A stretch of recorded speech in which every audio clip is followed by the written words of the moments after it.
Salam alaikum, bonjour tout le monde, j'espère que vous allez bien. Je me présente, c'est Flouri Medina, étudiante en 5e année médecine.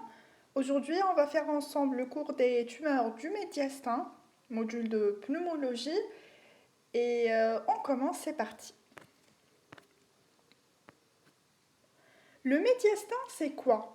En fait, le médiastin, c'est pas un seul organe, c'est pas un seul tissu, c'est pas une seule structure. Non, c'est un ensemble de structures de différents et de divers systèmes, des structures du système cardiovasculaire, du système pulmonaire, on va trouver la trachée et ses branches, du système digestif, on va trouver l'œsophage, de la graisse, des glandes, des ganglions, etc.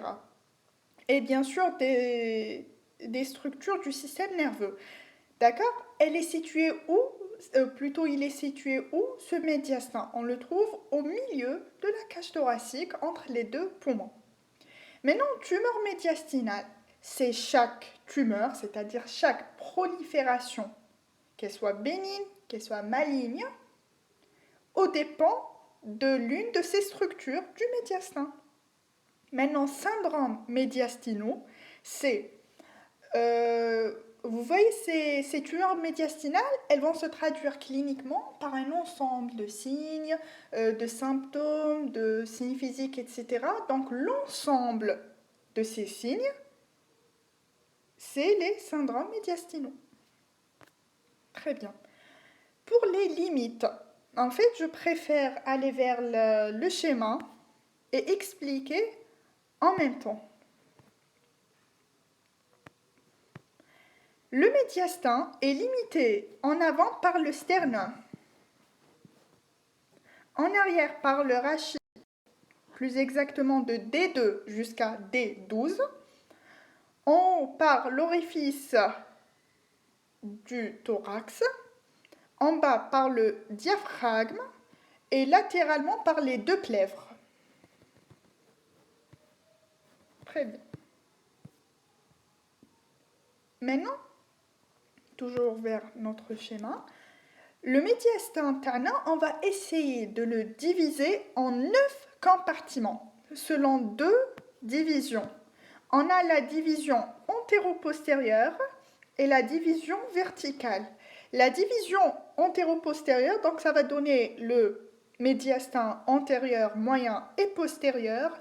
La verticale, le supérieur, moyen et inférieur. D'accord? Donc, on va prendre chaque médiastin. Maintenant, le médiastin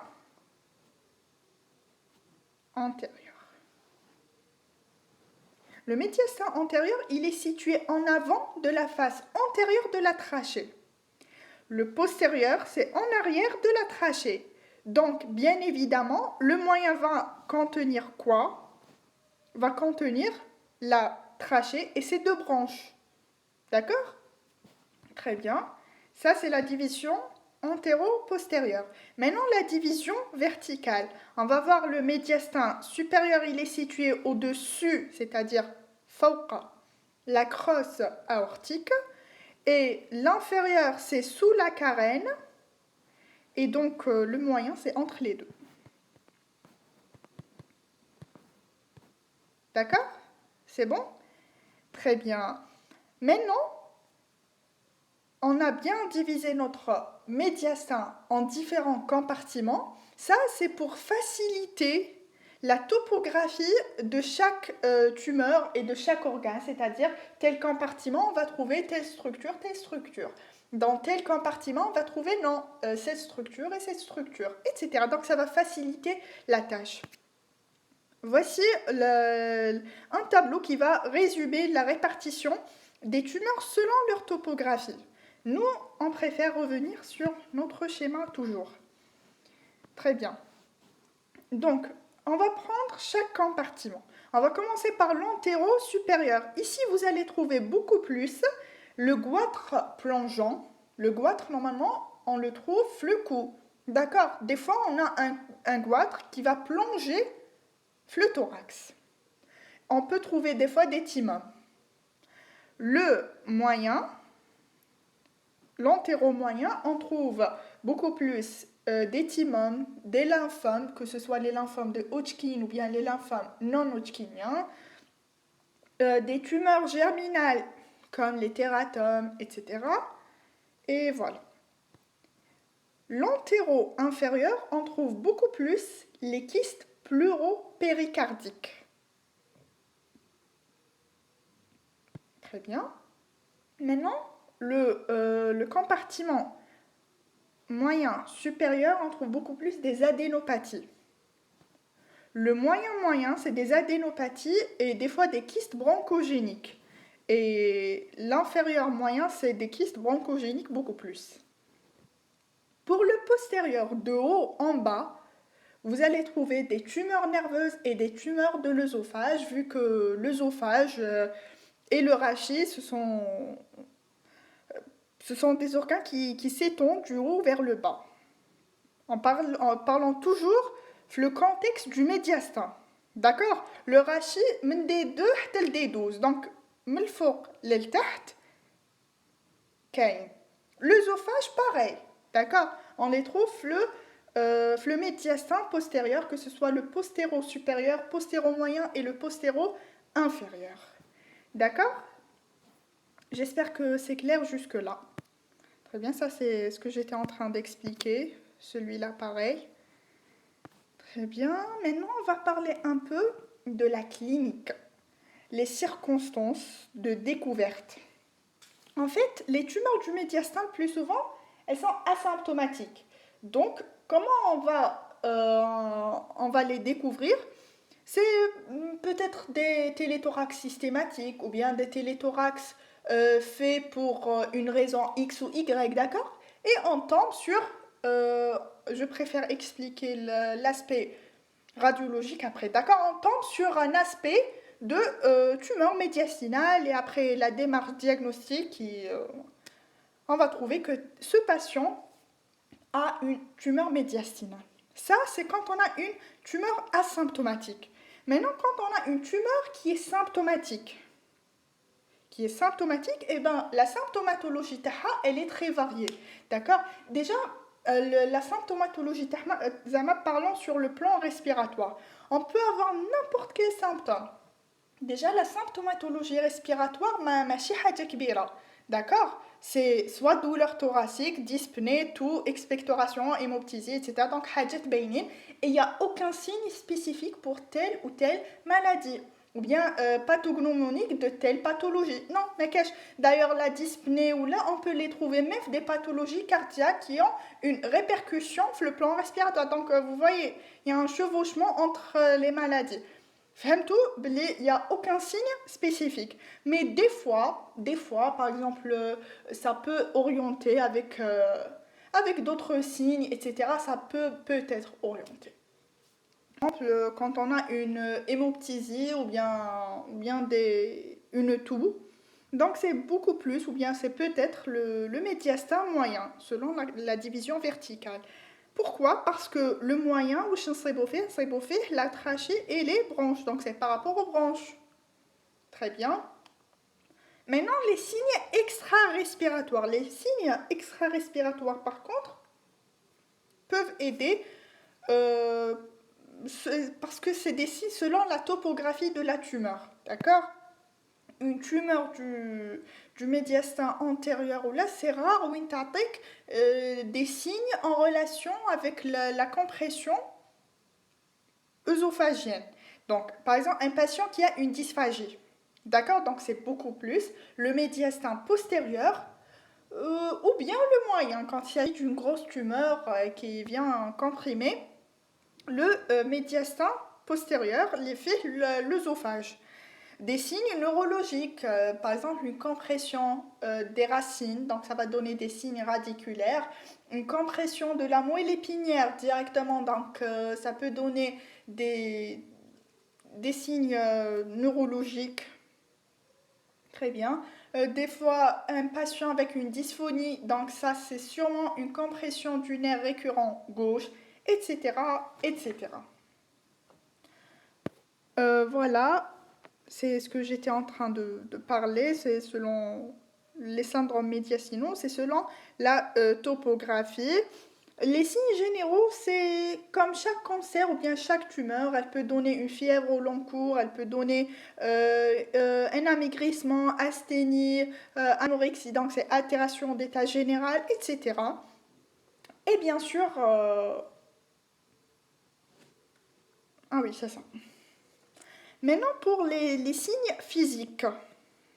Les signes physiques, donc on peut avoir par exemple à l'examination du malade, par exemple à l'inspection on peut voir une masse, une déformation au niveau du thorax, des fois des manifestations veineuses, une cyanose, un œdème, une turgescence quand on a une compression de la veine cave supérieure, une circulation veineuse collatérale, un reflux hépato-jugulaire, pardon, par exemple dans la compression de la veine cave inférieure. On peut avoir des manifestations nerveuses comme je viens de dire, compression du nerf récurrent gauche, une dysphonie, compression du nerf phrénique, donc ça peut donner un OK. La compression du nerf sympathique, elle va donner le syndrome de Claude-Bernard-Horner. Et bien sûr, sans oublier le syndrome paranéoplasique qui n'a aucune relation avec la topographie de la tumeur ou bien avec la tumeur elle-même. Les syndromes paranéoplasiques, on peut les trouver, plusieurs cancers, le gastrique, etc. Et ça dépend, chaque cancer. Le syndrome paranéoplasique, ici par exemple, on peut voir un hypocratisme digital, etc. Maintenant, si l'on veut regrouper tous ces symptômes en syndromes médiastinaux, comme on avait dit l'introduction. Par exemple, le syndrome médiastinal antérieur, ça comprend beaucoup plus des douleurs presternales, un syndrome cave supérieur, des troubles respiratoires et peut-être des syndromes endocriniens. D'accord. Les syndromes médiastinaux moyens en rapport avec la trachée et les deux bronches, donc c'est beaucoup plus la toux, la dyspnée, peut-être la dysphonie, la compression du récurrent.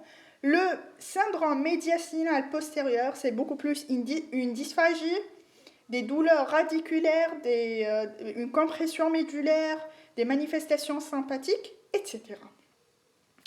J'espère que c'est clair jusque-là. Donc ici c'est un petit récapitulatif de ce que j'étais en train d'expliquer. Donc chaque structure comprimée et le syndrome, etc. Passons maintenant vers les examens complémentaires. L'examen complémentaire الأول كامل اللي نديروه واللي عنده quand même une bonne valeur. Donc on fait une radiographie thoracique, un téléthorax de face et de profil. C'est un examen essentiel.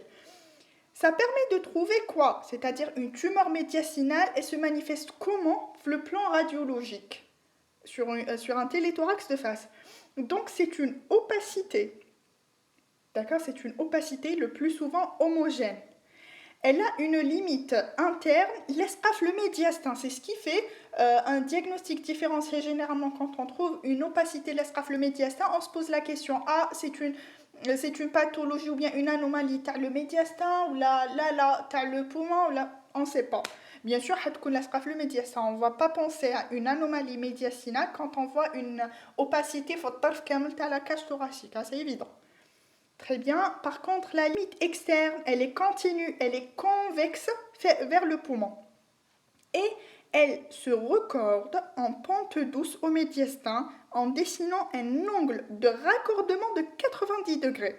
Je vous ai choisi une radiographie de face qui montre ce que je suis en train de parler. Voici l'opacité. D'accord? Comme on voit ici, il laisse le médiastin. D'accord? Voici, elle est convexe vers le poumon. D'accord? Et c'est quoi cet angle de raccordement de plus de 90 degrés? Vous voyez ici, l'angle, c'est bien les plus de 90 degrés. Donc là, on peut parler d'une anomalie médiastinale. D'accord? L'angle de raccordement plus de 90 degrés, très très important comme notion en concernant les tumeurs médiastinales. D'accord? Le scanner thoracique, bien sûr, la TDM pour une meilleure exploration, elle renseigne sur la topographie, la nature tissulaire, qu'elle soit liquidien ou bien mixte, le rapport avec les organes de voisinage, par exemple le cœur, etc., le degré d'envahissement du médiastin, etc. Donc, une exploration shamil. D'accord? L'IRM, c'est rarement nécessaire, c'est quand on a des lésions proches du rachis, etc. Très bien. Maintenant, pour le diagnostic de certitude, ça reste l'examen histologique. D'accord? Je dois prélever, je dois étudier le tissu de cette tumeur. باش نعرف. Il nous faut un prélèvement. D'accord? Donc, c'est des biopsies. Par exemple, les tumeurs du médiastin antérieur, on fait des biopsies ou bien des ponctions transpariétales à l'aiguille à travers le thorax, la face antérieure du thorax, la paume de l'eau et en ponction. Ou bien une médiastinostomie antérieure. C'est quoi médiastinostomie? Médiastino, c'est-à-dire quelque chose qui a une relation avec le médiastin. Stomie, c'est-à-dire c'est un suffixe flammide qui veut dire une ouverture. Très bien, donc on va ouvrir. Ou bien carrément une chirurgie, examen extemporané en cas d'une exérèse complète qui semble possible radiologiquement. Quand on a des tumeurs du médiastin moyen, soit on fait une ponction transbranchique ou bien transœsophagienne. D'accord? À travers la branche ou bien à travers l'œsophage, on fait une ponction. Ça, c'est en première intention. Si le diagnostic n'a pas été établi avec l'une de ces deux méthodes, on fait une médiastinoscopie carrément. Pour les tumeurs du médiastin postérieur, une ponction transpariétale à l'aiguille. Il faut tenir en compte que les lésions typiques, comme le goitre, les kystes, ça ne nécessite pas une confirmation histologique. Très bien. Maintenant, les diagnostics étiologiques, c'est-à-dire on va prendre chaque médiastin et comme on avait expliqué le schéma Ma'allouel, c'était un diagnostic topographique. Chaque compartiment des 9 compartiments du médiastin ou serait comme organe, comme structure. Maintenant, c'est la même chose avec un petit détail. Voilà. L'antérieur, donc on avait parlé des goitres plongeants, c'est beaucoup plus le supérieur.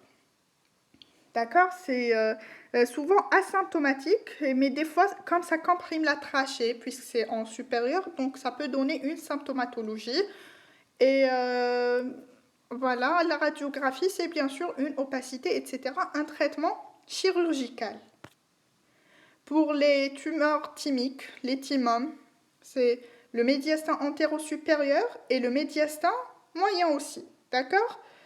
Très bien, c'est généralement un âge moyen de survenue, soit asymptomatique, soit symptomatique, du genre syndrome cave supérieur, une dyspnée, des douleurs, des fois une toux, et le syndrome paranéoplasique, etc.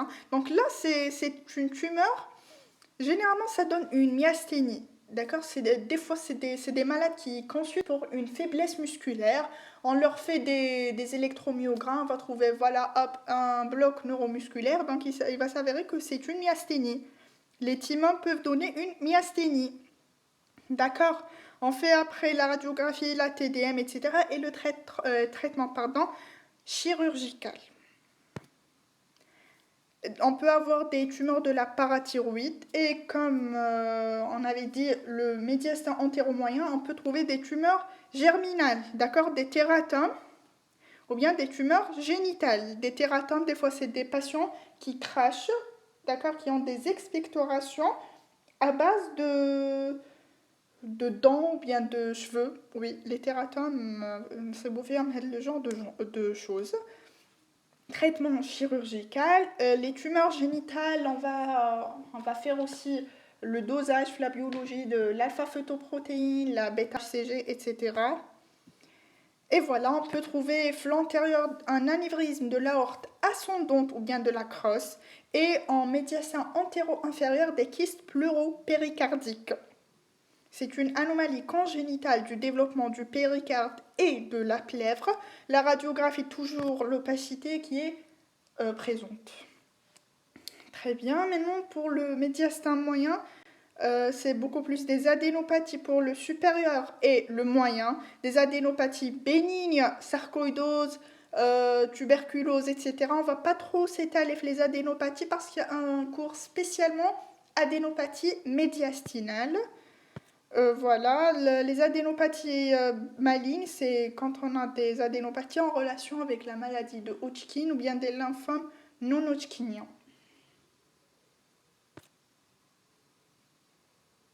Aussi des adénopathies métastatiques d'un cancer. Et en inférieur, c'est des kystes bronchogéniques. Le médiastin postérieur, bien sûr, les tumeurs nerveuses, schwannomes, neurofibromes, neuroblastomes, sympathoblastomes.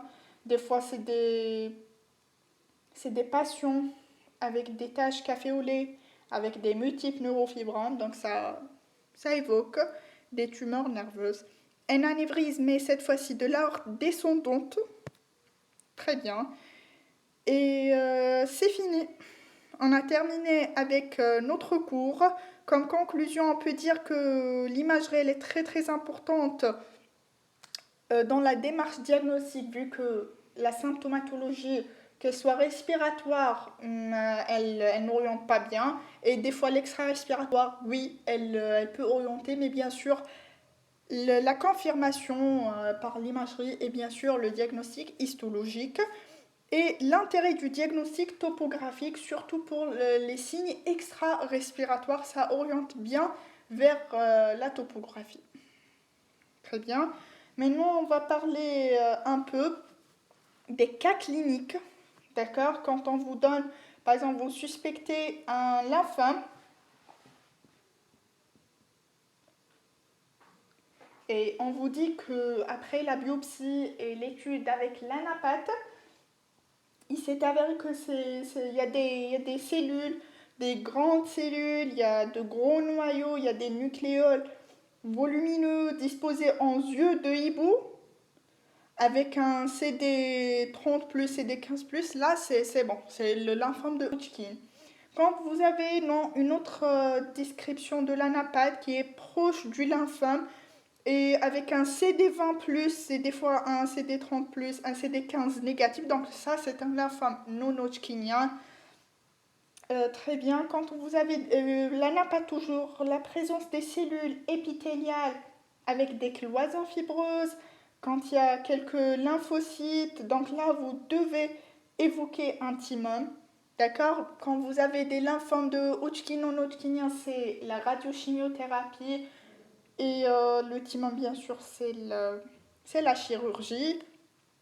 N'oubliez pas le concept de myasthénie et de faiblesse musculaire en ce qui concerne les thymums. Normalement, c'est tout ce que j'ai à vous dire. Très bien, donc on a fini. J'espère que j'ai été claire. J'espère que j'ai pu répondre à n'importe quelle question qui vous est venue à l'esprit pendant cette présentation. J'espère que c'était clair et bref en même temps. Je tiens à remercier la camarade Khadija Forge pour son initiative. Et voilà, je vous dis très bon courage et au revoir.